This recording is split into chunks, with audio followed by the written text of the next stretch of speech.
6 মাস ধরে জানালাবিহীন ঘুটঘুটে অন্ধকারের মধ্যে স্যাঁতসেঁতে এই ঘরেই বন্দি করে রাখা হয়েছে ফিরোজকে। খাওয়া থেকে সবকিছুই চলে এই প্রকোষ্ঠেই। বাড়ির ভেতরের উঠানের এক কোণে ফিরোজের জন্য তৈরি করা এই প্রকোষ্ঠটি লোহার রডের গ্রিল দিয়ে আটকানো। সেটিতে সারাক্ষণ লাগানো থাকে তালা। ফিরোজের জন্য বরাদ্দ ভাঙ্গা থালা আর পানির 2টি বোতল। প্রকোষ্ঠ ও এই নির্মমতা থেকে বের হওয়ার জন্য সবসময় আকুলি বিকুলি করে ফিরোজ। আপনারা কি জন্য আসছেন এখানে? আপনাকে বের করানোর জন্য আসছি। তাই ঠিক আছে, বের করে নিয়ে যান। বহুদিন থেকে আছে। নওগাঁ সদর উপজেলার কাদোয়া গ্রামের কৃষক আব্দুল সালামের ছেলে ফিরোজ 8 বছর আগে মানসিক ভারসাম্য হারিয়ে ফেলে মেধাবী এই ছাত্র। এরপর স্থানীয়ভাবে চিকিৎসা করে সুস্থ না হওয়ায় তাকে আটকে রাখা হয় বলে জানান তার বাবা ও মা। চিকিৎসা করা হয়েছে, নওগাঁতে করা হয়েছে, পাবনা করা হয়েছে। সে বাড়িতে আসে, ওষুধ খায় না, আবার ওষুধটা ফিরে মানুষক মারধর করে বা আমাকেও মারধর করে। কাজেই তাকে আটকে থোয়া হয়েছে। ভাত কাপড় ওখানে দেওয়া হয়। নওগাঁ থোয়া হলে বকুল ডাক্তারের উঠে 2 মাস 20,000 40,000 দেওয়া হয়েছে। মাসে 20,000 কেলে দেখলে আবার ছেলে কানা হয়, আবার অঙ্কা ওষুধ খায় না। শুধু আটকে রাখায় নয়, চলে শারীরিক ও মানসিক নির্যাতন।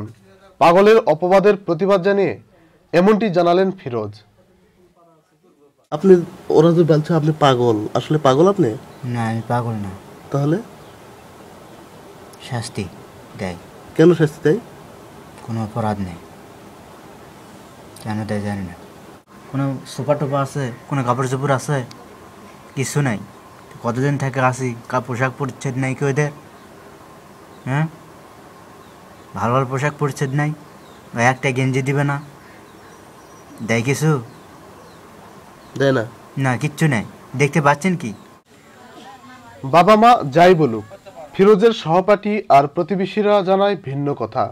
তাদের অভিযোগ, পারিবারিক সম্পত্তি থেকে বঞ্চিত করতেই অন্য 2 ভাই কৌশলে বাবা মাকে বুঝিয়ে বন্দি করে রেখেছে ফিরোজকে।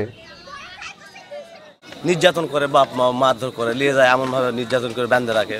তারা লোক যদি একটা অন্ধকারের মধ্যে থাকতে পারে, কতদিন সে সুস্থ শরীরে থাকতে পারে? এই আস্তে আস্তে সে পাগলের মতো ইয়ে হয়ে গেছে।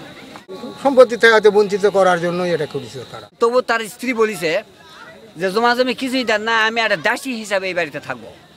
একটা বাচ্চা হয়েছে, ওই মেয়েটাকেও রাখিনি। বাইরের আলোয় চলাফেরা করার সুযোগ দিলে সুস্থ হয়ে উঠবে ফিরোজ, এমনটি মনে করেন স্থানীয় জনপ্রতিনিধি। তারা পাগল বলেই তারা স্বীকৃতি দেওয়ার চেষ্টা করেছে, কিন্তু আমি বাইরে লোক মারফত যেটুক জেনেছি বা শুনেছি, তাতে আমার ধারণা সে প্রকৃত পাগল নয়। তো আমার দৃঢ় বিশ্বাস, যদি তাকে খোলা আকাশে বা কোনো সুচিকিৎসার ব্যবস্থা করা হয়, তাহলে আমার মনে হয় সে সুস্থ হয়ে আমাদের স্বাভাবিক জীবনে ফিরে আসতে পারবে। মানসিক রোগী হলেও এভাবে বন্দি করে রাখা যায় কিনা সেই প্রশ্ন তুলেছেন স্থানীয় সচেতন মহল। তাই ফিরোজকে বন্দিদশা থেকে মুক্ত করার দাবি সকলের।